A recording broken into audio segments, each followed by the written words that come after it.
Hello दोस्तों, welcome back. इस video में हम एक्सेल पार्ट 4 के अंदर सेल पार्ट्स के बारे में बात करेंगे। अगर आपने हमारी पिछली वीडियो नहीं देखी है तो आप पहले उन्हें भी जाकर देख लीजिए। जैसे कि हम मेन्यू बार में होम टैब के अंदर हैं।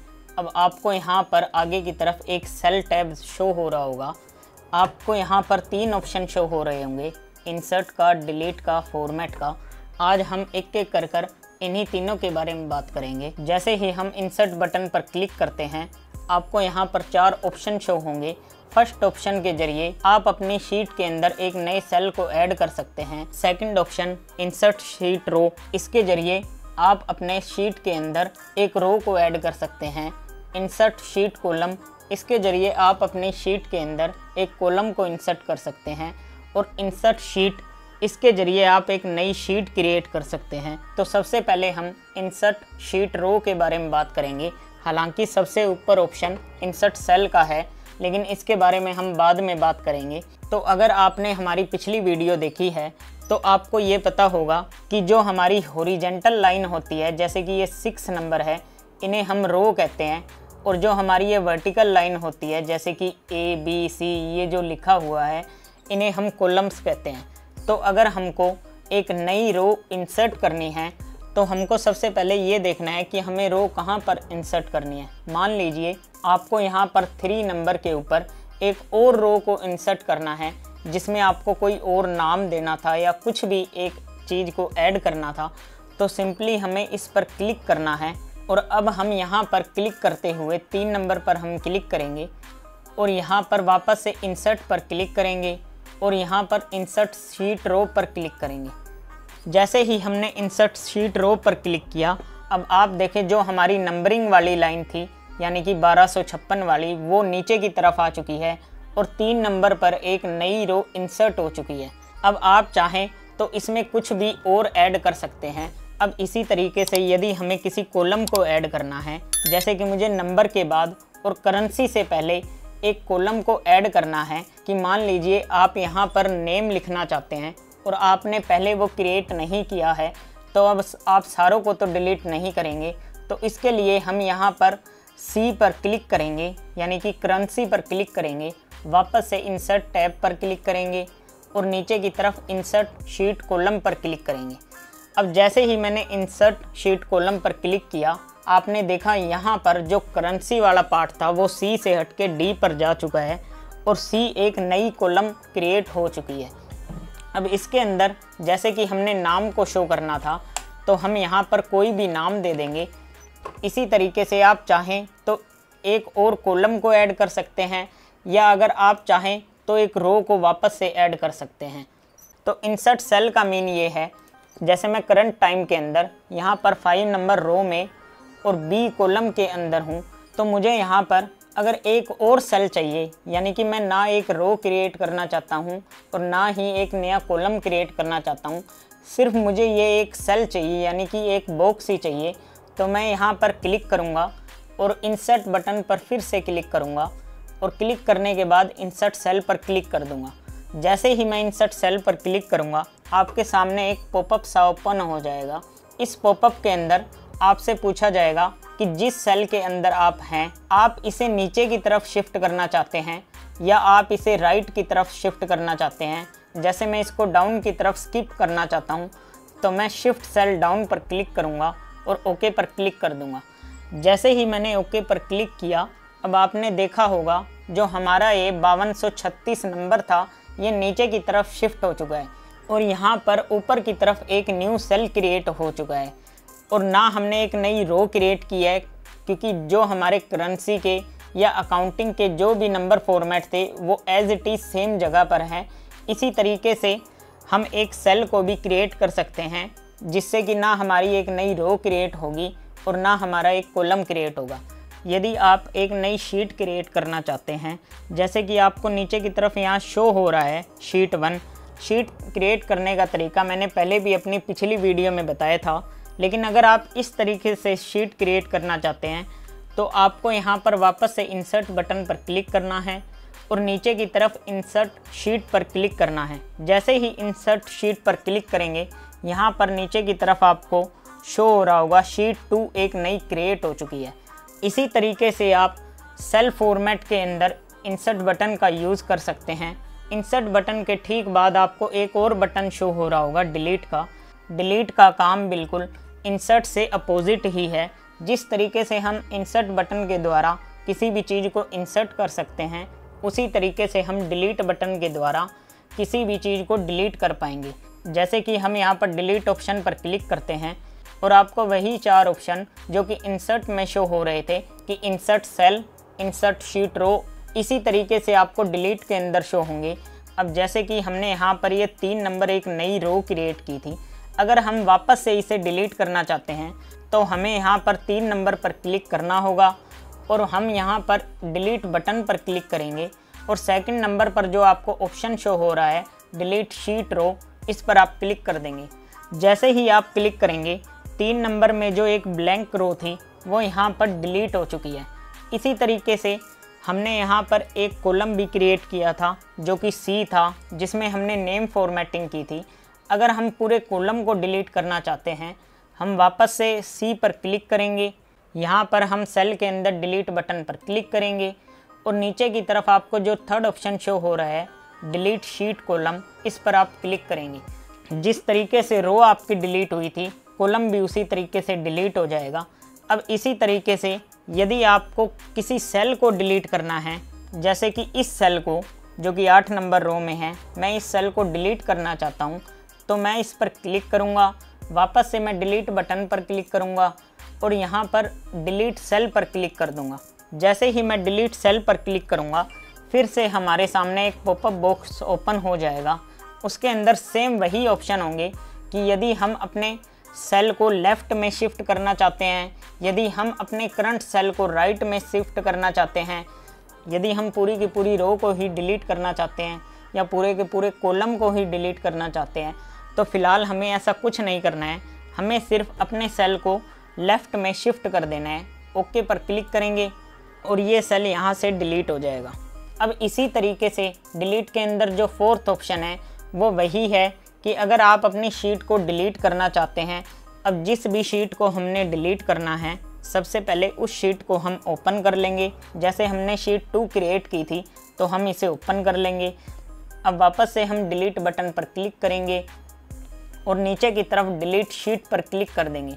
जैसे ही हम क्लिक करेंगे, नीचे की तरफ आपको शो हो रहा होगा कि आपकी शीट 2 डिलीट हो चुकी है। इसी तरीके से आप इंसर्ट और डिलीट बटन का यूज़ कर सकते हैं। अब थर्ड ऑप्शन जो आपको सेल के अंदर मिलता है वो है फॉर्मेट का। जैसे ही आप इस पर क्लिक करते हैं, आपको इसमें काफ़ी सारे ऑप्शन मिल जाते हैं। फर्स्ट ऑप्शन रो हाइट का है, उसके बाद second option auto fit row height का है। अब हम एक एक कर इन ऑप्शन को समझ लेते हैं कि इसका क्या यूज है। सबसे पहले जो आपको ऑप्शन शो हो रहा होगा वो है रो हाइट का। इसके ज़रिए हम अपनी रो की हाइट को बढ़ा सकते हैं। जैसे कि मुझे इस 4 नंबर और 3 नंबर रो की हाइट को बढ़ाना है, तो मैं इन दोनों को एक साथ सेलेक्ट करूँगा और उसके बाद यहाँ पर फॉर्मेट बटन पर क्लिक करूँगा और फिर से यहाँ पर रो हाइट बटन पर क्लिक कर दूँगा। जैसे ही मैं क्लिक करूँगा, सबसे पहले तो जो आपको साइज़ यहाँ पर शो हो रहा होगा वो आपका करंट साइज़ होगा, यानी कि जिस साइज़ के अंदर करंट टाइम में आपकी रो की हाइट है। अब मैं इसको 15 से 30 करना चाहता हूँ, तो मैं यहाँ पर सिंपली 30 को टाइप करूँगा और ओके पर क्लिक कर दूँगा। जैसे ही मैंने ओके पर क्लिक किया, आप देख सकते हैं मेरी 3 और 4 नंबर रो की हाइट अपने आप बढ़ चुकी है। तो यहाँ पर आपको फिर से नीचे शो हो रहा होगा ऑटो फिट रो हाइट।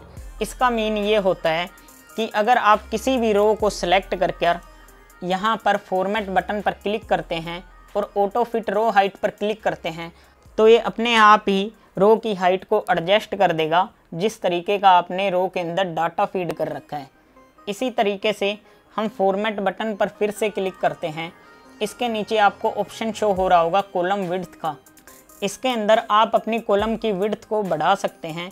जैसे कि हमें यहाँ पर सी नंबर जो कॉलम है इसकी विड्थ को बढ़ाना है, तो मैं यहाँ पर क्लिक करूँगा और उसके बाद वापस से फॉर्मेट बटन पर क्लिक करूँगा और कॉलम विड्थ पर क्लिक कर दूँगा।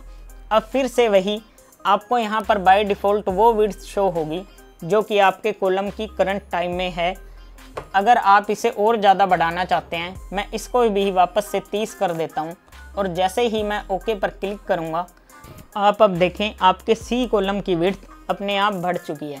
फिर से आप फॉर्मेट बटन पर क्लिक करते हैं। अब इसी तरीके से जिस तरीके से ऑटो फिट रो हाइट का ऑप्शन था, उसी तरीके से आपको यहाँ पर भी एक ऑप्शन मिल रहा है कि ऑटो फिट कॉलम विड्थ। जैसे ही आप इस पर क्लिक करेंगे, ये अपने आप आपकी कॉलम की विड्थ को जितना कि आपने डाटा फीड कर रखा है उसी हिसाब से सेट कर देगा। अब उसके बाद इसके अंदर आपको एक और ऑप्शन मिलता है डिफ़ॉल्ट विड्थ का। डिफ़ॉल्ट विड्थ का मतलब ये है कि जो आपकी स्टार्टिंग में विड्थ थी, ये अपने आप उसी फॉर्मेट में वापस चला जाएगा, चाहे आपने कितनी ही ऊपर फॉर्मेटिंग क्यों ना की हो। अगर हम यहाँ पर देखें, हमने डेट के कॉलम के ऊपर कोई भी फॉर्मेटिंग नहीं की है, तो मैं इस पर क्लिक करता हूँ और फॉर्मेट बटन पर क्लिक करता हूँ और नीचे की तरफ डिफ़ॉल्ट विड्थ पर क्लिक करता हूँ और यहाँ पर ओके पर क्लिक करेंगे तो आप देखें यहाँ पर कुछ भी चेंज नहीं हुआ। तो डिफ़ॉल्ट विड्थ का ऑप्शन आप तब यूज़ कर सकते हैं जब आपने बहुत सी फॉर्मेटिंग कर ली हो और आपको वापस उसी फॉर्मेट में आना हो जो बाय डिफ़ॉल्ट स्टार्टिंग में आपकी विड्थ थी। अगला ऑप्शन जो हमें मिलता है वो है हाइड एंड अनहाइड का। हाइड एंड अनहाइड के ऑप्शन के अंदर आप अपनी रो को हाइड कर सकते हैं, आप अपने कॉलम को हाइड कर सकते हैं, आप अपनी शीट को भी हाइड कर सकते हैं और उसके बाद अगर आप चाहें तो उन्हें अनहाइड भी कर सकते हैं। जैसे कि मैं यहाँ पर 3 और 4 नंबर को हाइड करना चाहता हूँ, तो मैं 3 और 4 नंबर को सिलेक्ट करूँगा और यहाँ पर फॉर्मेट बटन पर क्लिक करूँगा और नीचे की तरफ हाइड ऑप्शन पर जाने के बाद मैं हाइड रो पर क्लिक कर दूँगा। अब आप देखें 1, 2 और उसके बाद 3 और 4 आपको शो ही नहीं हो रहे हैं, डायरेक्ट आपको 5 शो हो रहे हैं, यानी कि 3 और 4 नंबर हाइड हो चुके हैं। अब अगर हमें उन्हें वापस से अनहाइड करना है तो हम इस पूरे को वापस से सिलेक्ट कर लेंगे। सिलेक्ट करने के बाद यहाँ पर फिर से फॉर्मेट बटन पर क्लिक करेंगे और यहाँ पर हाइड एंड अनहाइड के ऑप्शन के अंदर जाकर नीचे की तरफ आपको जो ऑप्शन शो हो रहा है अनहाइड रो, इस पर क्लिक कर देंगे। जैसे ही हम क्लिक करेंगे 3 और 4 नंबर आपको वापस से शो होने लग जाएंगे। इसी तरीके से यदि आपको किसी कॉलम को हाइड करना हो, जैसे कि मुझे अकाउंटिंग कॉलम को हाइड करना है, तो मैं यहाँ पर सिंपली अकाउंटिंग के किसी भी एक सेल पर क्लिक करूँगा और उसके बाद फॉर्मेट बटन पर क्लिक करूँगा और नीचे की तरफ हाइड अनहाइड के ऑप्शन पर जाकर हाइड कॉलम पर क्लिक कर दूँगा। अब जैसे ही हमने हाइड कॉलम पर क्लिक किया, आपको सी के बाद यहाँ पर डायरेक्ट ई दिख रहा होगा, यानी कि डी हमारा हाइड हो चुका है। अगर हमें वापस से उसे अनहाइड करना है तो हम वापस से इन सारों को सिलेक्ट करेंगे, यहाँ पर फिर से फॉर्मेट बटन पर क्लिक करेंगे और हाइड एंड अनहाइड के ऑप्शन पर जाकर अनहाइड कॉलम पर क्लिक कर देंगे। आपको फिर से वापस से डी यहाँ पर शो होने लग जाएगा। इसी तरीके से यदि आप अपनी पूरी की पूरी शीट को ही हाइड करना चाहते हैं, जैसे कि पहले यहाँ पर मैं एक शीट क्रिएट कर लेता हूँ, आपको यहाँ पर जहाँ पर आपको शीट 1 शो हो रहा है, एक प्लस आइकन शो हो रहा होगा, आप इस पर क्लिक करके भी शीट को क्रिएट कर सकते हैं। अब जैसे कि हमारी शीट 3 ओपन है, अब मैं इसे हाइड करना चाहता हूँ, तो वापस से मैं फॉर्मेट बटन पर क्लिक करूँगा, हाइड एंड अनहाइड के ऑप्शन पर जाऊँगा और हाइड शीट पर क्लिक कर दूँगा।